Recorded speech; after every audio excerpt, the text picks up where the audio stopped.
alladzi lam yut'am ghairul labani. Kencing anak laki-laki yang masih menyusui, yang tidak makan apapun kecuali susu.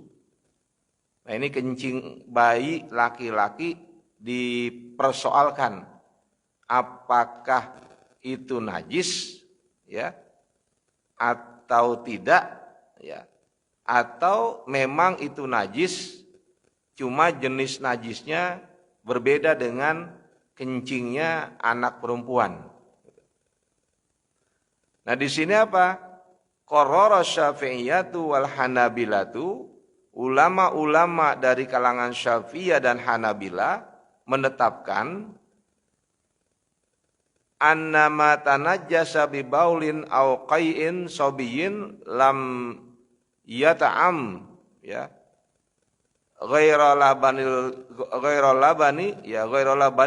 litaghadzi, apabila ya sesuatu terkena kencing atau muntahan bayi laki-laki yang tidak makan apapun selain susu ya, maka itu hukumnya tetap najis ya, najis. Namun untuk menghilangkan najis tersebut ya cukup dengan memercikkan air saja. Jadi air dipercikkan, tidak perlu dibasuh. Ya, tidak perlu dibasuh. Jadi kalau kencing bayi laki-laki yang belum makan apapun kecuali susu ya, maka kencing atau sesuatu yang terkena kencingnya atau yang sesuatu yang kena muntahannya itu tidak perlu dibasuh, cukup cipratkan air saja ya, maka itu sudah menjadi suci. Nah, ini alasannya apa? Kok beda gitu ya? Nah, ini masing-masing punya pendapat gitu. Jadi kenapa mereka dari Syafi'iyah dan Hanabila ya untuk menghilangkan najis dari kencing tersebut ya cukup dengan memercikkan air, tidak perlu membasuhnya. Ini disebabkan bahwa anak laki-laki tersebut jenis kencingnya itu dia lebih ringan baunya gitu. Lebih ringan baunya sehingga cukup dipercikan saja. Berbeda dengan kencingnya bayi perempuan, dia lebih tajam. Ya, lebih tajam sehingga mesti dibasuh gitu. Ada lagi pendapat yang lain karena ini mungkin tradisi ya. Anak kecil yang laki-laki itu lebih sering digendong daripada yang perempuan. Itu ada alasan begitu. Ada lagi yang beralasan kenapa beda, karena tanda balignya beda. Ya, kalau anak laki tanda balignya adalah sudah mengeluarkan sperma, di mana dalam pandangan beberapa ulama madhab sperma itu suci. Ya, sementara orang perempuan itu tanda balignya adalah haid, di mana haid itu adalah darah, maka darah itu najis. Ya, ini kan apa artinya analisa ya, analisa saja. Yang jelas Nabi sudah memberikan contoh kayak begitu. Jadi kalau bayi laki-laki yang belum makan apapun sebelum dia usia 2 tahun, itu kalau kencing di satu tempat cukup dipercikan saja, ya tidak perlu dibasuh begitu, tidak perlu. Gitu. Nah, kemudian apa penyebabnya? Para ulama membuat analisa macam itu, ya. Jadi ada mengatakan ya karena bayi laki-laki itu lebih sering digendong, ya. Apakah begitu? Ya kita tidak tahu apakah itu tradisi, ya. Tapi yang jelas ya begitu alasannya, ya alasan seperti itu. Wa qarraral Hanafiyatu wal Malikiyatu, sementara kalangan ulama Hanafiyah dan Malikiyah menetapkan najasatu bauli au qai'is sabiyyi was sabiyati, Mereka mengatakan bahwa kencing dan muntahannya anak bayi laki-laki dan bayi perempuan ya najis.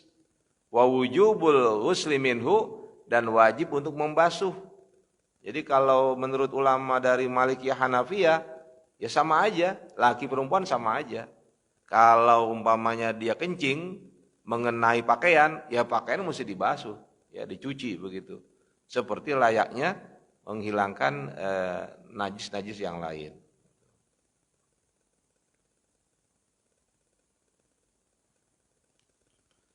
Nah ini begitu ya, ini perbedaan yang memang seperti itu ya. Nah kita yang memakai mazhab Syafi'i ya, tentunya ya harus seperti itu menyikapinya. Terus bagaimana kalau anak tersebut pernah ditahnik ya, pernah ditahnik. Kan anak kecil itu kalau dia baru lahir ya, kan ditahnik itu. Jadi diberikan kurma gitu kan ya. Kurma yang dihaluskan di mulut orang dewasa, biasanya orang yang alim itu, orang-orang yang memang terjaga kepribadiannya, itu dihaluskan tuh di mulut, kemudian dimasukin di langit-langitnya bayi tadi, itu kan ditahnik. Nah itu bukan jadi penghalang. Artinya itu memang itu bukan susu, tapi karena itu merupakan sunnah Rasul mentahnik, maka tahnik tersebut tidak mengubah ya status bayi laki-laki yang belum makan apapun kecuali susu. Maka terkait dengan air kencing dan muntahannya itu tetap ya, walaupun ditahnik tetap dia itu untuk menghilangkan najisnya cukup dengan mencipratkan air di atas sesuatu yang terkena najis tersebut ya. Kemudian ada lagi pendapat yang lain dari kalangan ulama Malikiyah ya, yu'fa amma yusibu thawbal murdiati ya au jasadaha min baulin au ghaitu tifli. Kata kalangan Malikiyah, kalau yang terkena adalah pakaian orang yang menyusui, ya baik itu ibunya atau bukan ibunya, atau mengenai badan orang yang menyusui kencing tersebut. Nah ini dimaaf, ya, dimaaf. Jadi ini pendapat yang juga berdiri sendiri ini. Jadi beliau mengatakan kalau yang terkena kotoran dari bayi tersebut adalah orang yang menyusuinya, maka najis tersebut menjadi najis yang dimaaf. Ya, berarti ya nggak apa-apa seperti itu. Nah, ini terkait dengan kencing anak kecil. Tapi kalau sekarang agak sulit ya, karena sekarang ini hampir rata bayi yang umur 4 bulan ke atas itu udah mulai diberikan makanan yang lain ya, susu formula. Ya, itu kan udah campuran itu. Ya, susu udah campuran, sudah tidak lagi masuk dalam kategori air kencing yang untuk membasuhnya cukup dicipratkan saja.